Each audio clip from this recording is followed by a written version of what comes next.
You're listening to another episode of Mr. Allard's Neighborhood. This is the place where you're entitled to Brad's opinion. And now for your host, Brad Allard. How are you doing today, Shandy? I'm good. I'm tired. Are you? It's hard carrying all these burdens. Anyway, The world is full of burdens. Yeah, it's full of burdens. Anyway, we got Shandy Stogsdill here. We're going to talk about some real estate and the rates and all that. I'm also going to talk about her trip to Scotland because while she was over there, she was like, oh, 99 boo-boo, it's 49 degrees over here, and all that business. It was amazing. Sweater weather. Oh, my stars. I might have to put my overcoat on. Anyway, and we got Griffin there in the studio helping Taylor out, making sure Taylor doesn't doze off or something. But Okay. But he started his journey at Hill College. How's he doing? He's doing good, I think. I mean, it's the first week. So, first week of school is... Yeah, we treat him nice until the check's cleared, and then bam! Right. That's how it works. Until the loans come through or whatever else. Yeah, I do think that he did say, why doesn't high school work like college? Oh, how's that? And I told him when we were in school, it did, the block scheduling style. Oh, yeah. And yeah, they really like that. He really likes that. Well, and then I bet he likes the part where he doesn't have to be at school 8 hours a day. Yes. There are some private schools that do it that way. Well. They try to do a collegiate kind of style. Yeah. But, and there were times at BISD, we even talked a little bit about that, but the real problem was, what are you going to do about daycare kind of situations? Right. For the kids that don't have transportation on their own. Yeah.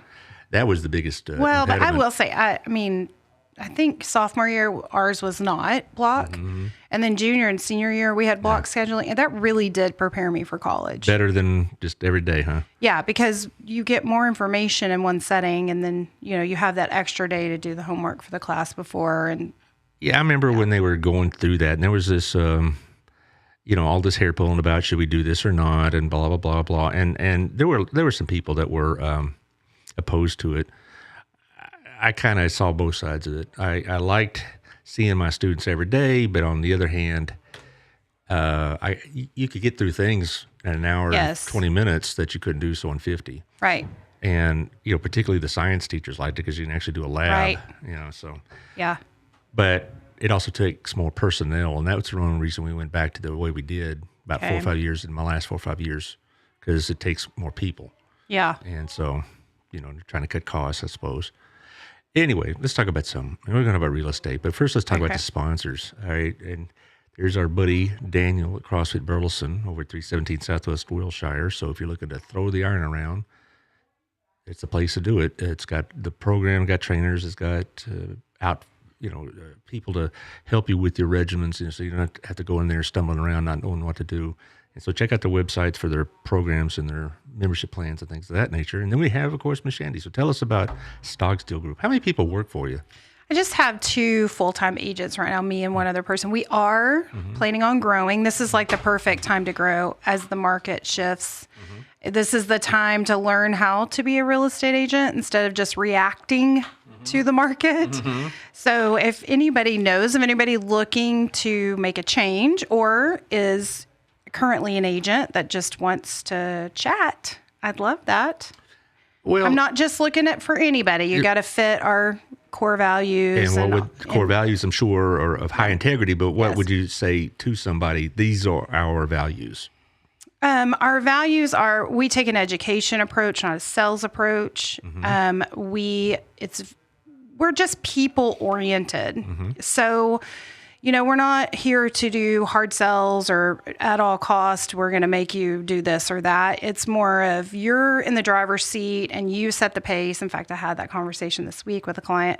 You set the pace and we're here to be the expert, but it's still your house, still your decision. Yeah, so you don't drag people at house after house until they're finally in tears at the end of the day, like I was when I was 12. When we were looking for a house. Right. My parents like, I want to go home. Yes. Yeah, I remember that routine. Yeah. One more house. Oh, no. So. Yeah. So it's not quite that bad, huh? And it's not always, we're not like, more is not always better. Yes. So.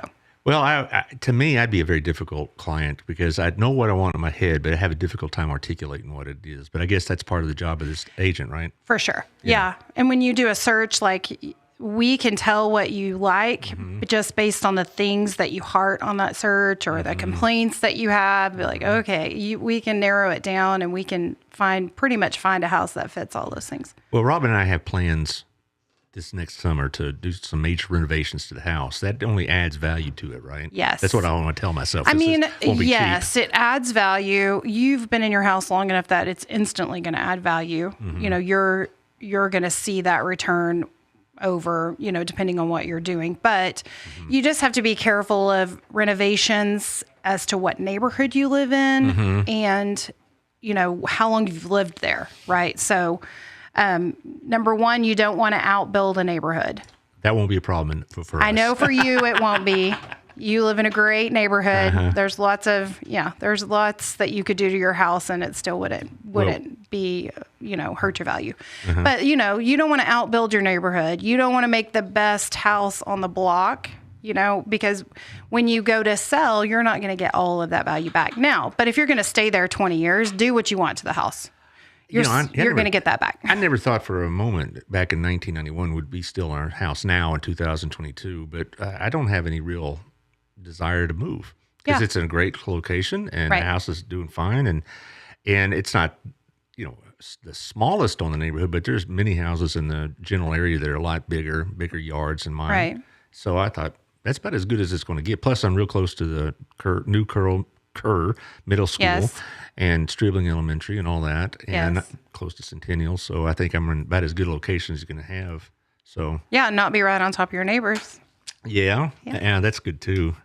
I remember Jonathan here his family still lives there. His mom and dad still live there. But when he was 6 years old when we were building it, and we couldn't get shed of the kid. Like, hey, you're gonna get hurt here, boy. You know, he's always he was a around. salesman even at 6. Yeah, and then one time he's over messing around, and then we see him hopping off to this house on one leg. You know what he'd done? He had stepped on a nail. Oh no! And Mama had to pull it out. I think he had to get a tetanus shot. Oh no! Bless his heart. Anyway, his mom was probably used to that. Yes. Anyway, on to the others. Rex, how you doing? Over the Russell Wealth Group at myfinancialbox.com. Hit the link. Have you ever met Rex? I am sure that I have. Yeah, but he's quite the character. It's been a minute. I mean, I've been around Burleson forever. I'm sure that I've met Rex. He's he's been around. He's the mayor of Egan, as we call him. But he's quite the character. But he knows what he's talking about. He's been doing it for a long, long time. So hit myfinancialbox.com. And get to know him and have some coffee with him and help you with your retirement plans and your college savings plans, which Joe has made a lot easier, apparently, as of yesterday. Oh, goodness. Don't get me started. We're not going to open that can of worms today. No, I'm opening those Tuesday. Okay, Tuesday. I'll listen. I don't want to be involved in all that mess. Oh, there's a debate in the Allard home about it, too, so it isn't, you know. I'm sure there is. Yeah, so. You have some kids that have some loans. Yes. Yeah. Yeah. Anyway, so I'll save that till Tuesday before they disown me. But anyway, Russell Wealth Group, check them out. Also, Gala Moore's over at the Southern Gym. You know, they're expanding. Oh, they are? Yeah, they're going, on the top floor of the Windmill building. They're going down to the 3rd floor. Oh, nice. And doubling the space. Awesome. So now you can go and check out the jewelry and have twice as much to look at.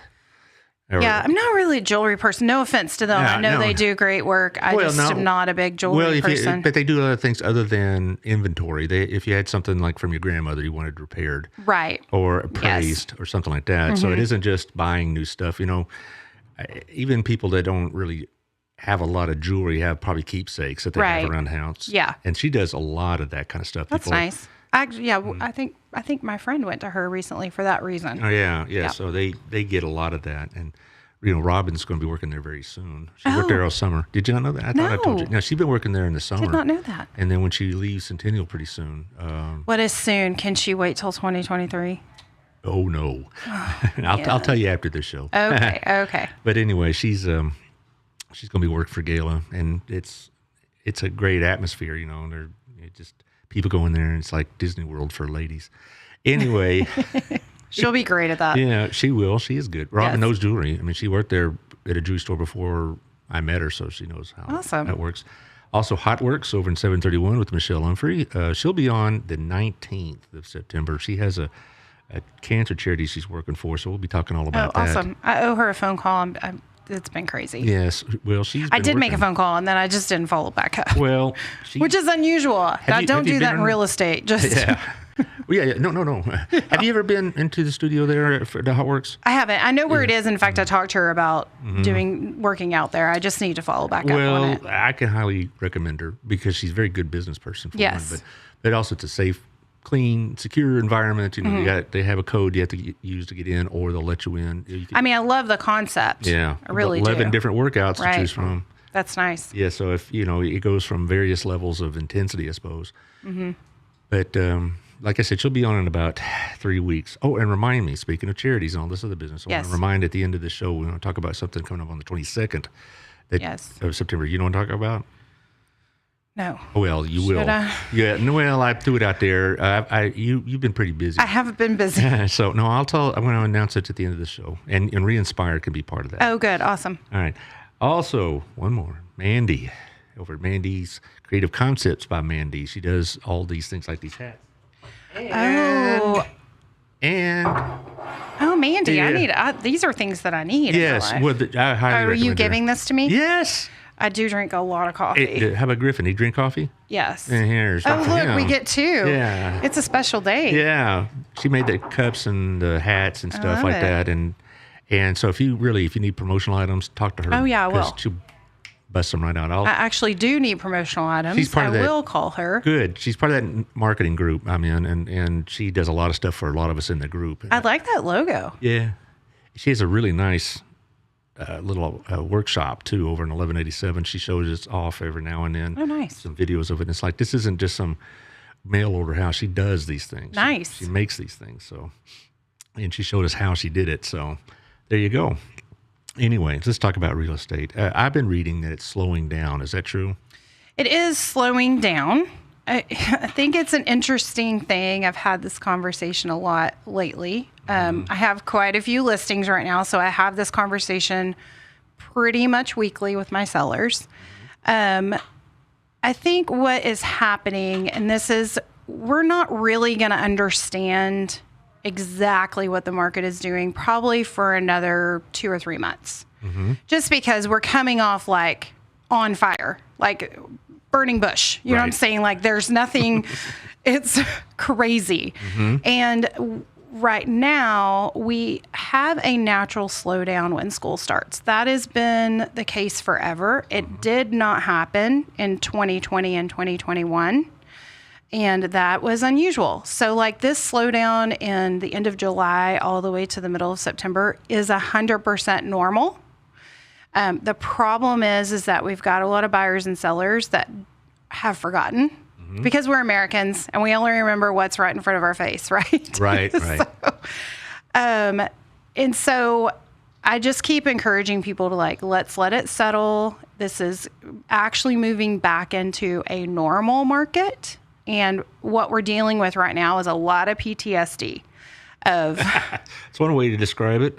Yeah, we have a lot of buyers who are used to just like go, and give everything. And, and then we have a lot of sellers who are used to being like, they basically call the shots and I get what I want. And if you don't want to give it, the next buyer's going to give it, right? And then we have a lot of agents who literally have just been keeping the madness under control, not really being agents per se. Are the home prices declining now, or are they just not stopped rising as fast? So here's the interesting thing. I think because you have that PTSD, you're going to see sellers be like, wait a minute, okay, I was supposed to be on the market 10 days, and now I'm on the market 14, and now I'm panicking, so let's just drop the price. We are not in a situation where the prices need to rock bottom out. That's not the problem here. The problem is that we're so used to everything moving so quickly that when they don't, we think dropping the price is what makes it move faster. And I don't really feel like that's going to be the case here. Right. But the thing is, sometimes we get the impression that Burleson's exempt from these national trends. Is that the truth? Well, we do move slower to some extent, even slower than Fort Worth. So we will not go to extremes as quickly as like some places in Dallas will. I mean, I feel like Frisco is going to really see it first. When Frisco, Collin County will set the trend. Collin County. Well, that's where I grew up. Yeah, Collin County will set the trend because it grew the fastest. Well, Frisco and then Allen. Of course, Plano's pretty much built out from what I understand. Yeah, Plano's kind of, it's kind of old school. landlocked, I guess, per It is. se. It just always astounds me because I don't get over there that often, maybe 2-3 times a year. McKinney, same Frisco, thing. Princeton. I tell you, McKinney really Anna. is, to me, if I had to move back to the Collin County area, that'd be the first place I'd go. It is a really nice place. It's really expensive. Yeah, it's really expensive. My buddy moved there, Yeah. and he has a decent house, but it didn't come cheap. But he's like a bike ride away from that downtown area that has so much going on down there. I Yeah. mean, when we talk about Old Town here, if they really want to see how it works, you got to go to downtown McKinney. Yes. Now, they do have the advantage of being the county seat. Right, and they have a square. And all yeah. that business, and so it helps. But I think Burleson does well with the lack of downtown that we have. Right. Well, I could see it expanding. You know, we got those 2 new restaurants coming in, and then they have this train-themed restaurant that's coming in just next to Babe's. Oh, fun. Yeah, I used to be the old lumber yard out there. Yes. Oh, they're doing something with it. Yes, that piece of property's That's been there exciting. forever. Yeah, I feel like I've been not around. Where have I been? I don't know. You've been in Scotland. That's true. But no, so we got that going on, and I would not doubt sooner or later that some of those residential homes will sell for extra premium dollars, and they'll be reconverted to commercial zoning. Right. Well, I think a lot of that is already commercial. It's just that people still live there. So, like, it's just no one's ever bought it and made it into commercial buildings. Because, we lived on, our first house was on Eldred, which is, stone's throw. Right. And that's commercial over there. Is it really? You know, it's interesting because when I was helping my daughter and son-in-law look for a house, there's a piece of property that came open. I think it was like a block from the porch. Two little home plots. Together, they would cost about $800,000. Yeah, the commercial. And Fun times, isn't it? Yeah, and it's like, my God, $800,000. Whoever owns that just stumbled into a Did they gold sell mine. it for that though? Well, I bet they did because know. there's also a home over near the First Baptist Church. Yes. It's across the old parking lot. Yes. And they tore the house down. Yes. I bet that's been zoned commercial. Oh, I'm sure. Yeah. And it's, on and on and on. 20 years from now, if I'm still living. Oh, it's going to be a completely different place. Yeah. And some people regret that, but that's I don't know that it's bad. I think the heart of a town is, you want it to be where people want to be. And so sometimes it can be not convenient to live in a place where everybody wants to be. Well, the downside of it, the other side of it rather, is if your town is declining, it's very depressing. It's very hard to do anything. For sure. Oh, I remember downtown when it wasn't pleasant. Oh, well. Downtown Burleson? Yes. Well, what it was back in our day was... It was Big Four furniture. Right. And they had the barbecue joint. I did like Oh, Odom's. that was after Big Four left, yeah. Well, Big Four was right next to it. And, Yeah, I guess so. I guess it wrapped around. Right. And Odom, Yeah. a barbecue, and then they had that malt shop. And Right. But before that, what was it? That's what I remember. It was nothing before that. When I moved it was in. literally, we went down there to get furniture. That was pretty much it. Yeah. Well, we moved in 91. They had that. And they also had that... Bailey's was like an antique mall kind of thing. Yes. Yeah, it was kind of like, what do you call it? The booths. Yeah, right. Yeah. And they had, I can't remember what they had where Grumps is now. I know that recently, prior to that, they had a couple of coffee shops, but then I don't remember what they had. And, and they had, but nothing else. And so I remember when Burger King came to town, everybody was flipping out like it was, some kind of, fancy restaurant moving in. Oh, Burger King, woo! And, right, as if we didn't have enough of drive-thrus. Fast food? Yeah. Yeah, that's what Burleson used to be known for. Yeah, and there are some people I've talked to that regret somewhat or have nostalgia for the whole country town that we used to be, but it's just not going to, that never was a realistic thing to keep it that way forever. No, and I do think there's something to be said for having your dollars stay in your town. Like we used to, so we went to fast food a lot, but if you needed something of substance, you had to go to Fort Worth. So everything went to Tarrant County. Right. Or, or you'd have to drive to Cleburne. But I'm just going to be honest. Burleson people didn't drive to Cleburne because it's not a convenient drive. And it's Cleburne. That's good enough. It's football rivalry involved. But But then, I like my Cleburne people. Yeah. So. Let's go. I teach a class in Cleburne on Monday nights in the spring. So I'm there often, and it's fine. But Yeah. and they're trying to do some of this as well. I've noticed. But there's a young lady I'm acquainted with that's like head of their downtown marketing group, and I think for you as a real estate agent, you want to be able to tell customers, clients, Yes. that this is happening in our town, that we're growing, that we're trying to renovate this, we're trying to.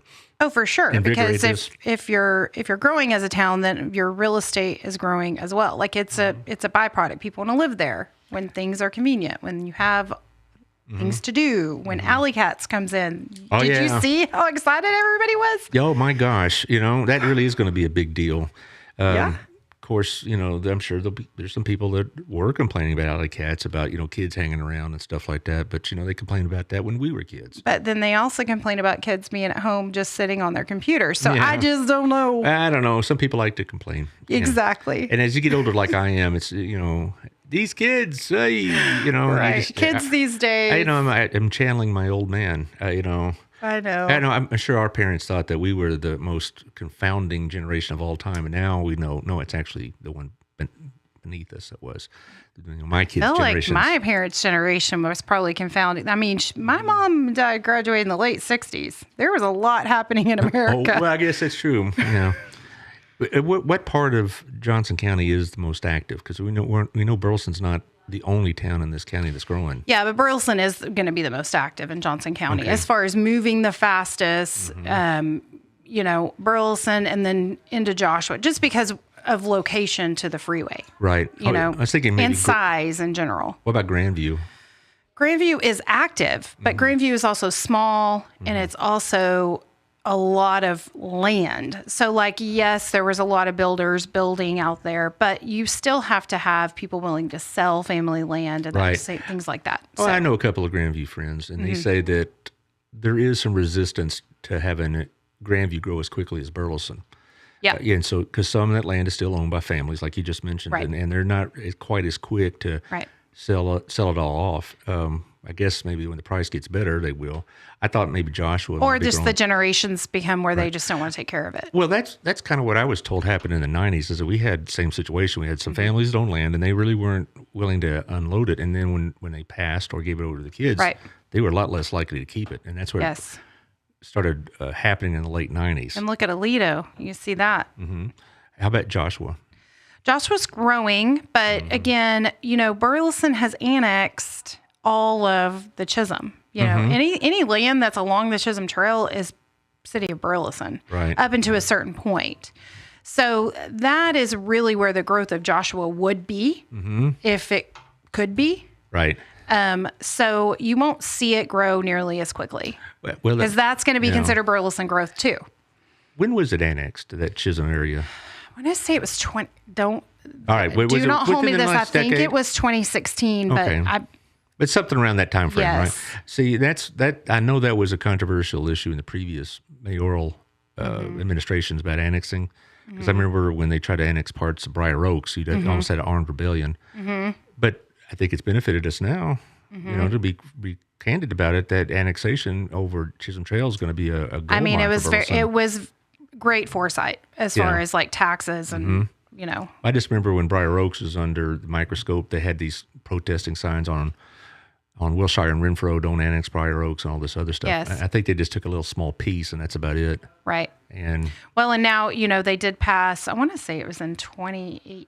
it was like 19, yeah. 2019, where they passed where cities can't annex. You have to ask to be Right. Well, actually, it was 17, but who cares? So, I but know what it, you're yeah. seeing is if you go out 602, that's a perfect example Mm-hmm. of that was once county. 602, a lot of 602 is now city, but not all of it. But what has happened is you have those developments where John Houston has come in, and then you have the Taylor Bridge development that's going on right now. And you got Rocky Those- Bransom's outfit that's got some stuff going on, and it's a long-term project. Yeah, but Shannon those are Creek, right? those are all going to be annexed to basically the builder will ask them to be annexed in because they want to be on city sewer and city water and the benefits of city. So, individuals, you're not going to see individuals being like, "Oh, please annex us in," right? No, but you will see that land as it gets developed go to the city, be annexed in as a request Right. because it's more convenient for a developer. Sure. And I live right outside the city. I remember when we first moved in, there's this little sign that said the town of Wooded Hills. Yes. I never even heard of that. And I asked about that. Yeah. And they said basically in the late 80s, it was an attempt to incorporate so to keep Burleson from annexing them. Kind of like cross timber, Something like or that. there's some little pockets. Yeah. And so, and then when they passed that law, I guess I don't have to worry about, the mayor coming out and annexing me. I joke about that with them all the time. Well, Fox Lane used to also be not in the city, and it got annexed before the law was. Well, and the only thing I lack out living in the country really is I don't have Burleson police. Right. I do have Burleson Fire. I pay like a small fee for that, and I can thank Jerry Stringer for getting that put together many years ago. Yeah. But as far as the police, I have to use the county. Right. And thank God, so far we haven't had to use the police. Right. So, I hope that stays that way. It's a whole other conversation of where money goes in the county. I'm curious. Yeah. No, we're not going to go there. I've had enough of that. The last couple of months, it wore me out about where I'm not complaining. I just, it's one, and here's the thing, like, I haven't really researched it, but I just, it's it's things that I think about, like, well, I guess what really gets on me a little bit is that how much Joshua is really Burleson, but they have like 3 or 4 schools in Joshua ISD. They're on Burleson property. Right. I wish we had those schools. Yeah, and that's because, that's just the school district drawing, though, not really have anything to do with the city. Right, I know. And that probably well predates me, but that's just what it is. But we also have, Burleson also has schools in Fort Worth. Right. So, it's a hot mess. Well, I know. When I'm governor, I'm going to take care of all of that. Okay. Yes. I'll vote for you. Yeah, you really, Brad Allard for governor. You mean you'd rather vote for me over Greg Abbott? I can't believe it. Gosh. Hey, We're not going to open that. Let's get back on real estate. Oh, don't tell me that's why you're wearing the Beto pin? No, she's not really. No. I don't campaign for anybody. I just vote my conscience. And then move on. You're probably one of the last of the split ticket voters in. I probably am. Yeah. Honestly. Well, that's a good thing because you were taught well to think for yourself. That's true. I had a really good teacher. Yeah. Anyway, we're going to see what time we got left. Oh, we got a couple more minutes. I'm raising split ticket voters. Is that right? Well, yeah, Griffin voted for the first time, right? Didn't you, bud? Yeah. And he asked me what was great about when we went to vote. I just want to say, I'm not going to say who he voted for, but he did ask me, okay, so what is their platforms? Yeah, well, good. So he asked me, and we had a little, basically this and this, and and of course I'm biased, I'm sure, but still, I was proud that he asked. Sure.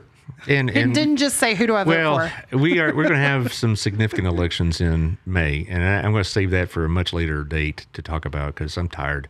Yeah. So probably, I'll be asking the hard questions of the mayor. I have him on September 13th. Okay. Well, I'm sure you did not have any clue when you decided to do a podcast that all of this can of worms was going to... Well, how I originally envisioned it is I'd be bellyaching about, politics, right? Generally speaking, federal, state, yeah.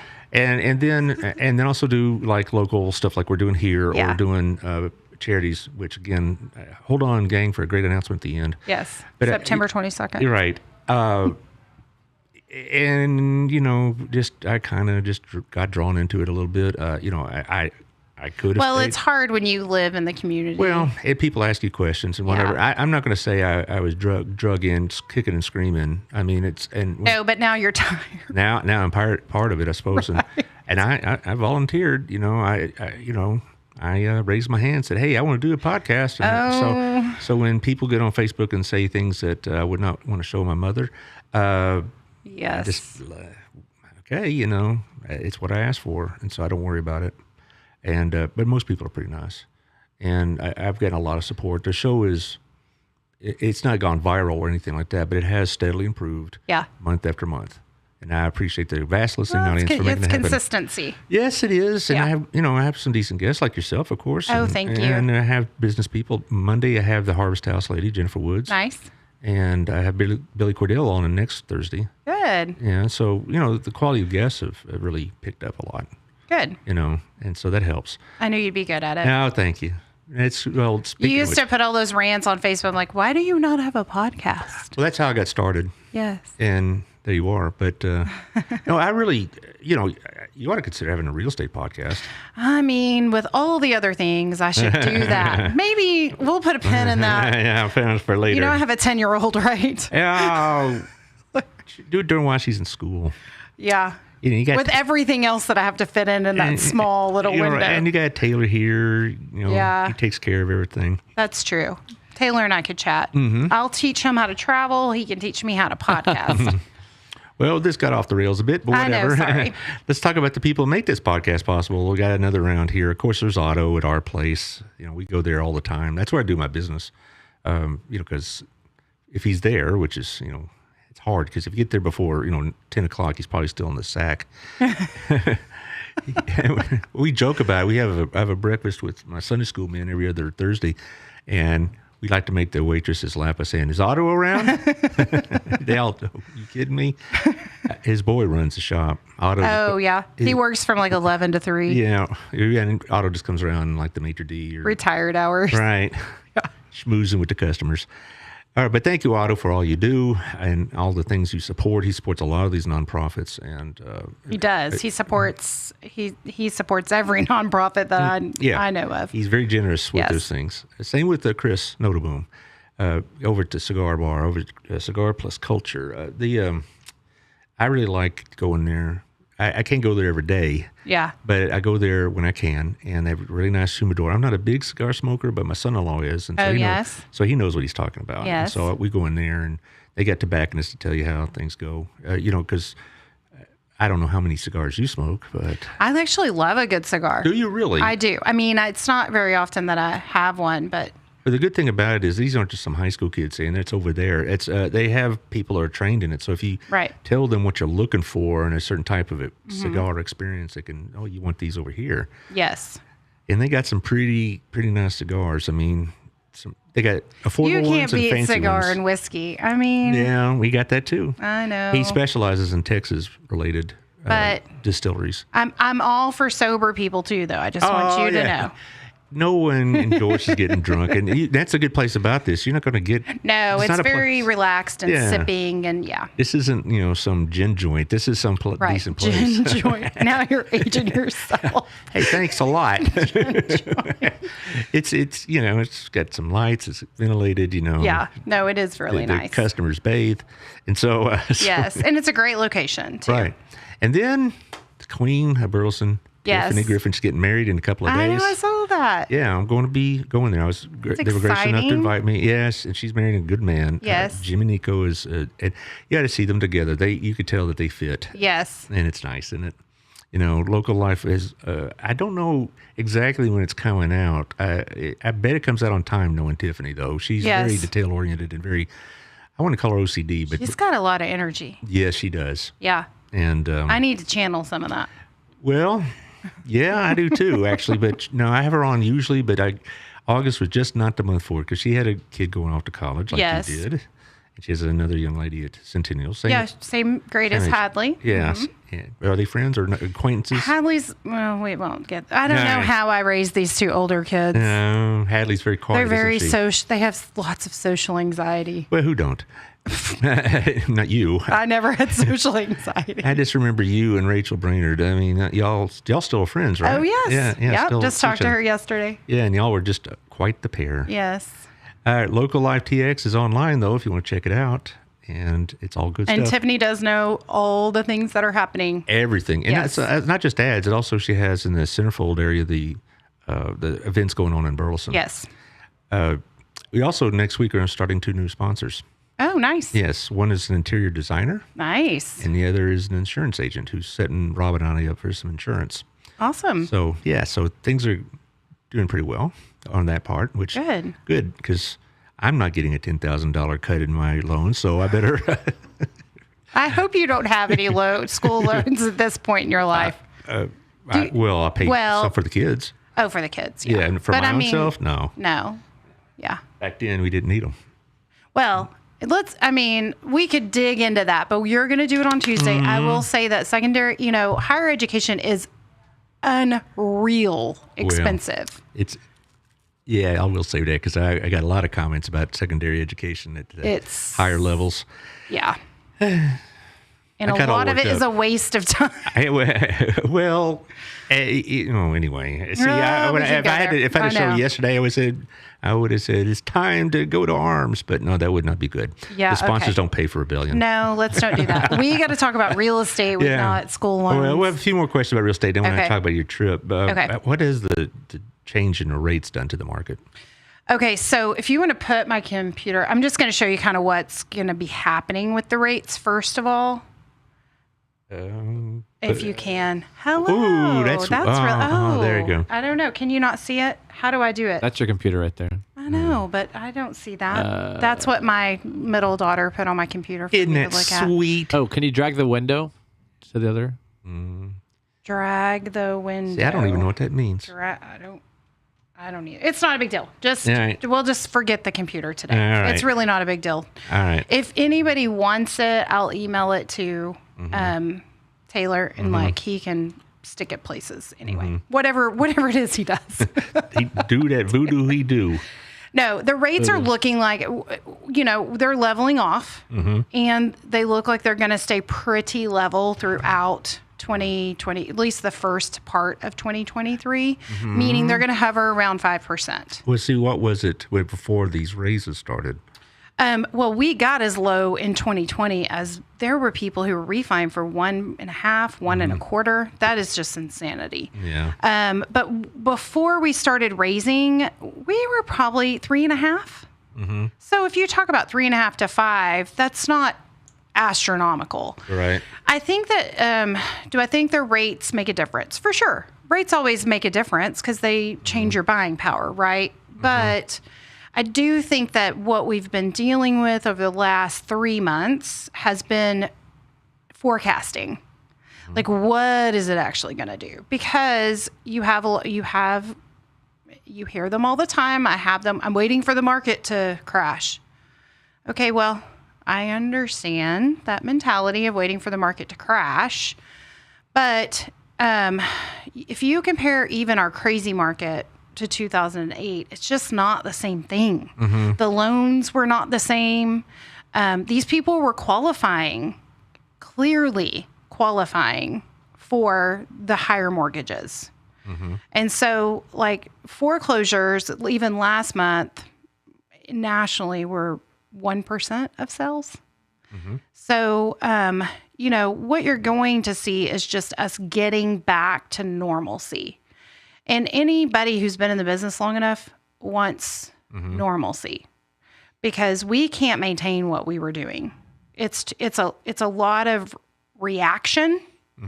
And anytime as agents we're reacting, we're not able to feel good about any transaction, really. How much difference is the rate between like a refinance and a refinance with a cash out? So cash out is always going to be higher, even when the market was really low rates. Why is that? Well, because you're not just refinancing straight across. You're taking some cash out, so there's more liability to the lender. So you know what I mean? If you have a $200,000 loan, you're just straight refinancing it. It's like, okay, well, you've got history of paying on this for however many years. There's a lot of things that the lender says, okay, well, that's not really a big risk to us, so we can give you a lower rate.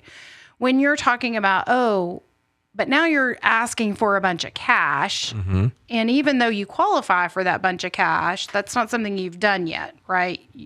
So you're increasing your monthly payment amount, and who knows what you're actually doing with the cash. Like, used to, when you first got... It's our cash. I mean, what do they care? I know, but I'm saying, like, there was a time, I remember I was actually entitled when Texas started doing cash outs. Right, I remember. And it was, 20 years ago, roughly? Yeah. Right. Right about, yeah.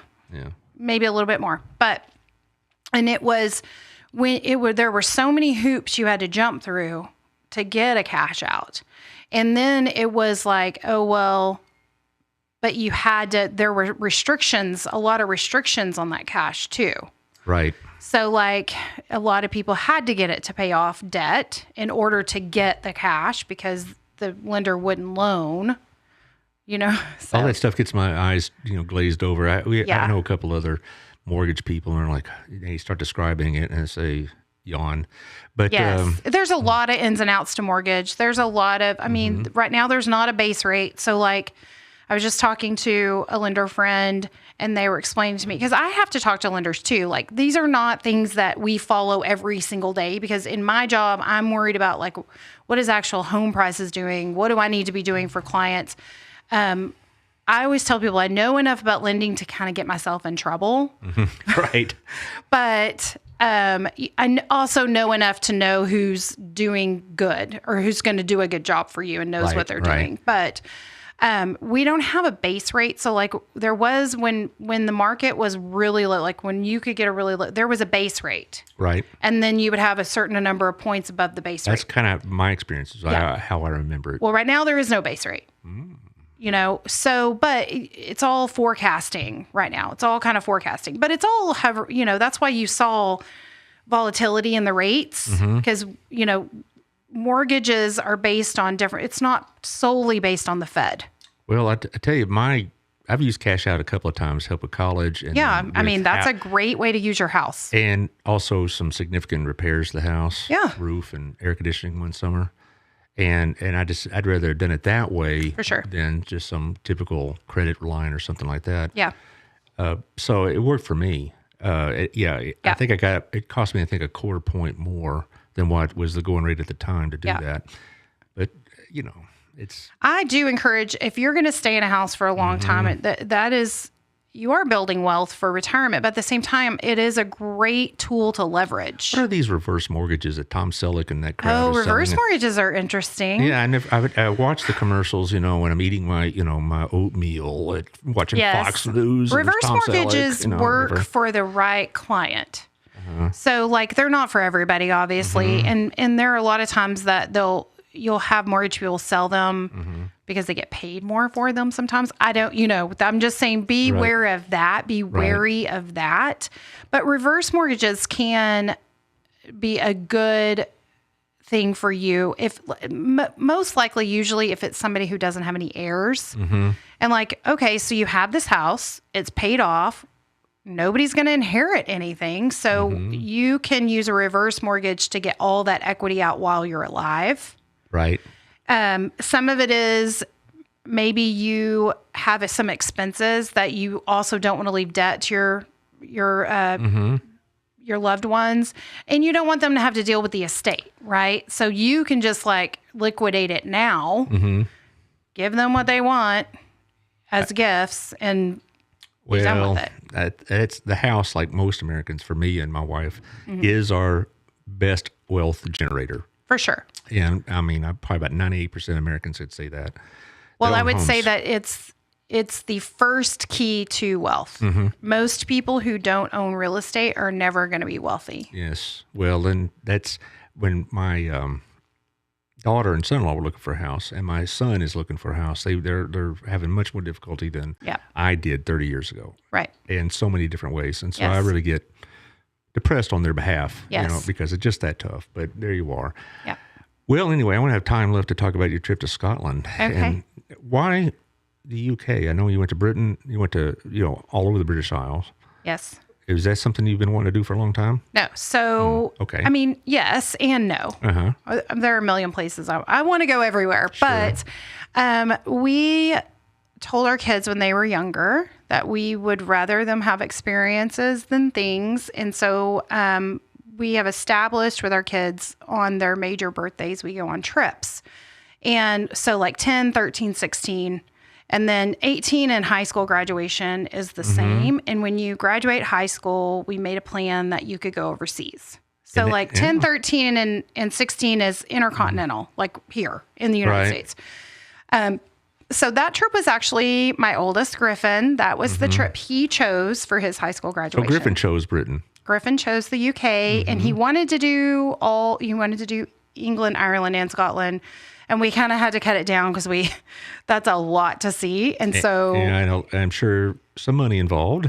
Yeah. So he just decided, okay, Scotland. Well, Scotland is the good choice, the great choice. I was there in the mid 80s a couple of times, and I would go back there right now. And it maybe when I'm, wealthy in my later days, I'll do it again. But it's Scotland. I loved it. I thought the weather was great. I went there in late October one time, and then late May, early June another time. So I got both seasons, I guess. Nice people. They're not very outgoing, I noticed. But they're very pleasant. Yeah, they're pleasant people. Just kind of low key. I thought Edinburgh was fantastic. How did you find it? It was beautiful. We were only there about a day and a half, so too bad. When you're trying to get it all in, you got to hit the highlights. And I told him we'll hit the highlights, and then you can choose what you want to how you want to travel here later. Did you go to the castle? We did. Tour? Yeah, we did go to the castle. That's big old castle sits on top of the hill. And I think the thing about the castle that's worth it is the view. Oh, yeah, absolutely. It's really not the castle in and of itself, because it's kind of like a fort, right? But right. If you love history, sure, it's amazing. But just like anything else, I'll dig into all the history. I'm one of those people that I would stop at all the historical sites and be like, let's read about this. What happened here in 1887? Well, here's the benefit I had when both times I went. I wasn't on a tourist trip. First time I went, I was going with my church. We were going to a small town in Scotland, and they were going to have us speak. It's what we used to call revivals, which I haven't seen in a while. And so they took us to a couple of places that were sightseeing tours. But they also, what struck me was I was staying with this couple, and right outside their window was this big pile of rocks. And I thought, well, it's just a pile of rocks. Oh no, it's a Roman burial site. Oh, interesting. Yeah, a cairn as they called it. And there was I'd see 3 or 4 every time I drove by, and I'm like, that is a piece of history from in the Roman times. And then another friend took me to a castle that had been well abandoned many centuries ago.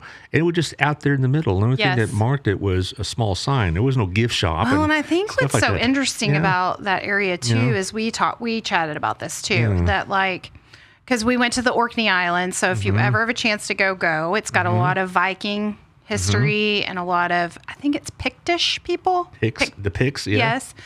And, but this stuff, nobody's there protecting it. No, that would never happen in America. You're right. I know. It would be tagged. Yeah. It would be, kids would be jumping on it and throwing rocks and all the things. The respect that they have for those sites is just amazing. And there's another time they took me to an abandoned mansion about 200 years old, and just sitting out in the middle of nowhere. Right. And next to it is the chapel that served it. It was some local nobility. And that just amazed me how these little small historical sites dot all the countryside. Right. And you may have a sign, and that's it. Yes. I mentioned this before the show, that while you were there, just coincidentally enough, there was a book that came out, and Wall Street Journal reviewed it, and it talked about the very sites we were walking on. I thought, man, that's coincidental. That is, because it was very random that we picked Orkney. Yeah. Yeah. But that's on the very top of the island, It isn't is. it? It's the very northern tip of, it's an island, the very northern tip of Scotland. How long were the nights there? About 2 hours? So the sun did not set till about 10 p.m. and it came up before 4 a.m. Well, when I was there in the summer, it set about 8, but it was still bright enough to read well past 11. Oh, yeah. And then it got bright enough to read again around 2:30, 3 o'clock. Yeah, and we had blackout curtains. Otherwise, I would have been and up with the sun. When it's there in late October, it was getting dark around 4 o'clock. Yes. And it would get light about 8:30 or 9. Right. And Robin would hate it there. She likes longer days. Longer days. Yeah. Well, and I think that's why they make the most of the summer. Everybody is out doing things in the summer there, I bet it's pretty brutal up there, though, in the wintertime on those little islands. Yeah, and I think that we stayed in a home with people who grew up on Orkney, and, we were talking about how she thought it was funny that we were chasing the cold weather when they were always chasing the warmth. Yes, that's about right. Well, if the couple of days here in Texas, they'd understand perfectly why. Yeah. I also I liked this. You go to these smaller towns, and they were still pretty active. The first time I stayed in a very small town, 2,500 people, but it really was just a different environment and a different feel to the town in the sense they just didn't seem to be in a hurry about everything. No, and it's all it's very strange. We have suburbs that we just function differently. They have these little villages. Everything feels like a very small village with a pub and a church and and it's contained. Yes. Yeah. A pub. I'm somewhat familiar with what you're talking about. I'll have to look that up. But well, Griffin did have a few pints because, it's legal to drink in Scotland? England and Scotland. Like at 12? 18. Okay. Well, in and Scotland. He's 19. Okay. Yeah. Did he handle it okay? Yeah, he's not a big drinker. So it was just kind of like, I'm here, I can do it, I'll have a few. Well, I also spent some time in Glasgow, which is different than Edinburgh a lot. It's much more industrial, if you will. Yeah, I had asked a friend that had just went if it was worth adding, and she didn't think so. But Well, Glasgow is like an economic city. Edinburgh is a historical city. Yeah. I spent about 2 or 3 days there. And how I like to travel, and you sound like you did the same thing, is that, you'll see the sights. For sure. But you also want to kind of, integrate with the local life and just see what they're doing. That's what I liked about my trips, is that I was with people that were Scots, and they weren't tour guides. They were just, right. They maybe took a couple of days off work, and we just lived like they did. Yes. And that's what I found to be pretty interesting. Yeah, and it's real important. I always tell people, like, you want to have certain things that you plan because you have to plan certain things. Like, we had to plan going to the castle. We had to plan going to the Tower of London. But you don't want to plan every second of a trip because then, number one, you're exhausted. Right. And there's no time for downtime. And then number two, you don't just get to wander around and be like, oh, well, that looks interesting. Let's just go there. Right. We drove from... I'm terrible with name. Gloucester, yeah. Yeah. Okay. I kept saying it wrong, and we have friends who live in that area. Yeah. And so, they dropped us at their rental car because they live in that So you area. could drive on the right side of the road, That or was left side of the road. Left side of the road. Left side of the road, right side of the car. Right side of the car. That took some Very adjustment. interesting. And then, but we drove from Gloucester and we went to Liverpool and, did some Beatles things there. There you go. Well, you had to do that. Yes. Yeah. And then we have a friend that lives here in Denver that gave us some pointers in Liverpool because he's from Liverpool. And then we drove through what's called the Lake District, and we just decided, okay, well, let's drive off and into that town and look at that. And then we, instead of staying on what they call the motorway, which is the freeway, we found a back way from Gretna Green, which if you are a period piece person at all, you know what Gretna Green is. But No. it's where people would go to elope. It's like the Vegas of England. It's not big like Vegas, Yeah, but but- basically you would go to elope there because So it's not like Vegas, like no Wayne Newton. No, it's literally Lion like Act. this tiny little village with one church, and then I guess it's right on the edge of Scotland and England, and so the rules there or the laws there for having a marriage license was completely different. So if you wanted to marry somebody your parents didn't want you to marry, you would go to Gretna Green. So but in Gretna Green we could have gotten back on the freeway, but we decided to take the back way into Edinburgh, which was amazing because then you go up through the Highlands and you get to Beautiful, isn't it? Yeah, so pretty. Yes, I really enjoyed it quite a bit. And the first town I was in, it was on the edge of Loch Gilp. All right, and so it was a beach town, if you will, but their idea of beach is a lot different than ours. Yes. We're not talking about Daytona or Destin. We're talking about lots of rocks and all that. But it was a coastal town, and it was just greatness. And also, we used public transportation there. Yes. To get from this small town to Edinburgh, and we got to cross country in like 2 hours. Yes. And those trains move. Yes, we did the train. We did planes, trains, and automobiles, and we did the tube in London. Right. So you just have to experience all of it. Well, Robin and I had our honeymoon in London in 1988, and we had been there. The last one was 1994, and her sister and her husband were missionaries in Africa, and they were taking like a month sabbatical in London. So we went to go see them over there. Nice. Yeah, and an organization has a house there for sabbatical missionaries. And so we had free lodging. Nice. Oh, it was nice. And Because London is expensive lodging-wise. this is about 35, 40 minutes outside of London. So we'd hop the train and go in and see and do. And what I liked about those kind of trips, like our honeymoon, we saw Big Ben, and we saw the building of Parliament. And, Right. But we also just walked the streets. Yeah. And we said, "Are you hungry? Sure, let's go in here." Yes. And that kind of stuff, as opposed to, like you were talking about. Yeah. By the way, have you seen Barbara Tatum's trip in Italy? I know. I was telling her, oh my goodness, I'm planning. And now I want to plan a trip to Italy. Right. If y'all don't know who Barbara Tatum is, she's a former colleague of mine, teacher of Shandy's, and Yes. and good close friend to both of us. And she and 3 other ladies went to Italy And Germany. And they had a good time. Yes. I mean, they were seeing all these nice things, going to beautiful country. And they look like they travel like we do too. Yeah. Smaller. They did some touristy things too, but I was talking to her before she left, and she said they had 2 or 3 things. They want to see that Passion play in Germany, and they wanted to go to like Lake Como in Italy. Yes. But other than that, they just followed the trail. that's nice. Yeah, and that's the way to do it, That's isn't the it? way to do it. Yeah. So where's the next trip? Well, I'm not really sure. I mean, as far as trip, we're going to go on a cruise for Christmas because my kids haven't been on a cruise yet. I'm not telling Robin that. She's going to want to go on a cruise. I And I'm know. like, We travel every other to every third Christmas, like no gifts, but cruises are super cheap right now. Yeah. So I was like, oh, that'd be cheaper than gifts. So we're going to travel for Christmas. We'll travel just a basic Caribbean cruise. Well, Robin and I have certain goals financially, and God willing, we'll meet them within a year. Yeah. And then after that, we're going to start using that money. Nice. To Have do adventures. Stuff. Yeah. And we don't really need to go to, Paris or something like that. No. But just, a couple places here in the States I'd like to go see. Yeah. Also, I'd like to take her to Britain again. Yeah. I'd like to go to Italy, northern Italy. Yes. Italy is beautiful. Spain, maybe. Spain is on my list. Too. Yeah, I'm not really that excited about going to some of these other countries, but my family, like my descendants, ancestors, that's the word I mean. Ancestors are from the Scandinavian countries, but I have Yes. no real desire to go there and eat fish. Oh, Griffin really wants to go to the Scandinavian countries. That was the second on his list. Okay, well, Yeah. I'm sure it's nice.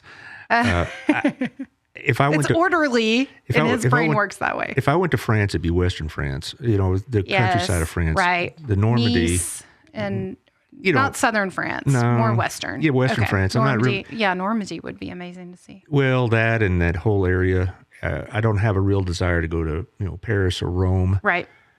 Rome is do it once. You could do it in 2 days and you can be done with it. Right. It's not. There's not. It's a beautiful city, but it's not. I wouldn't spend a ton of time there. No, I just again, you and I have the same idea about traveling. It's not just we want to check this thing off our list. We want to absorb the experience, the culture, the whole thing. Yes, you're there to learn and just to be part of, as opposed to take a bunch of pictures. Well, and I will say that I feel like Eastern Europe really gets the raw end of things when people travel. I really have a love for Eastern Europe. There's so much more that I want to see. Well, my mom and my sister went to Vienna. I've been to Vienna. And my sister, in her younger days, lived in Germany.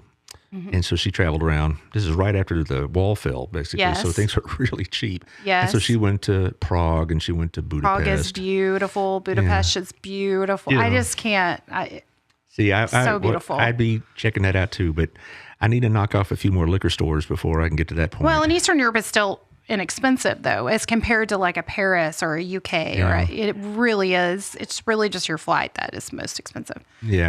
Well, that's another thing. I'm not a big fan of flying. It's not so much, I'm not like have fear of flying so much, but I'll get claustrophobic. Oh, well, my kids were very jealous of the people in the business class and the first class. And I was like, yes. we are peasants. Yes. It's fine.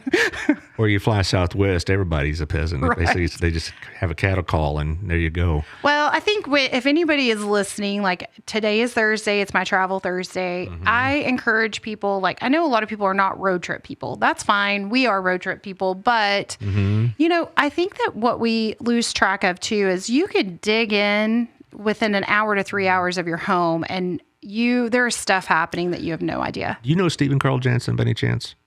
He's actually going to be in my book club. We meet There next you Tuesday. go. Well, he and his family went to Scandinavia. Yeah. No, I was following him. Yeah. Oh, yeah. Okay. So, and so it's, He went to Finland. Finland, right. Yes. I was thinking, is it Finland or Denmark? No, it's Finland. And he really had a good time. He and his husband and kids and such. And so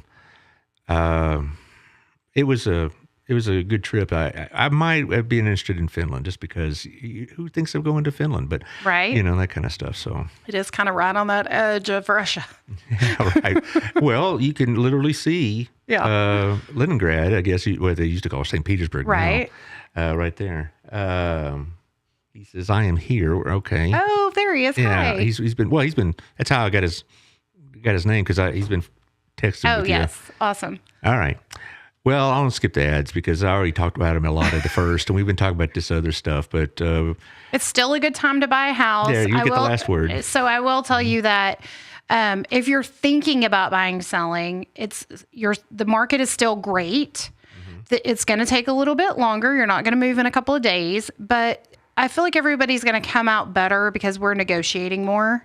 So, sellers are going to get some, buyers are going to get some, and everybody's going to be happy at the end. Mm-hmm.